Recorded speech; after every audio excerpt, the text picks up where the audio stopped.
ইরানের সর্বোচ্চ নেতা আয়াতুল্লাহ মোজতবা খামেনি সহ 10 জন শীর্ষ নেতা সম্পর্কে তথ্য দিতে $1 কোটি পুরস্কার ঘোষণা করেছে যুক্তরাষ্ট্র।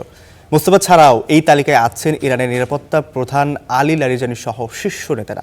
যুক্তরাষ্ট্রের এই পুরস্কার ঘোষণার দিনই তেহরানে প্রকাশ্য শোভাযাত্রায় অংশ নেন দেশটির নেতারা।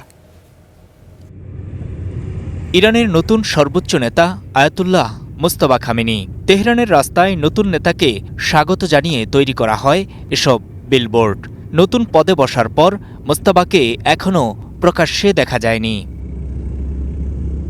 মোজতবাসহ শীর্ষ 10 নেতা সম্পর্কে তথ্য দিতে $1 কোটি পুরস্কার ঘোষণা করেছে যুক্তরাষ্ট্র। এই তালিকায় আছেন ইরানের নিরাপত্তা প্রধান আলী লারিজানি, গোয়েন্দা বিভাগের মন্ত্রী ইসমাইল খতিব, স্বরাষ্ট্রমন্ত্রী এসকান্দার মোমেনি, সর্বোচ্চ নেতার কার্যালয়ের 2 জন উচ্চপদস্থ কর্মকর্তা।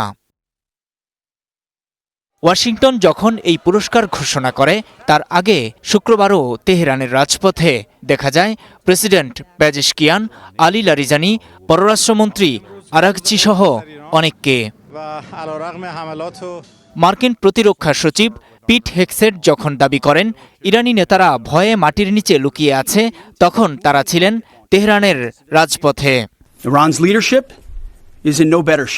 ইরানের নেতৃত্ব এখন ভালো অবস্থানে নেই। তারা ভূগর্ভে চলে গেছে এবং ইঁদুরের মতো সেখানে লুকিয়ে আছে। আমরা জানি নতুন তথাকথিত সর্বোচ্চ নেতা আহত হয়েছেন।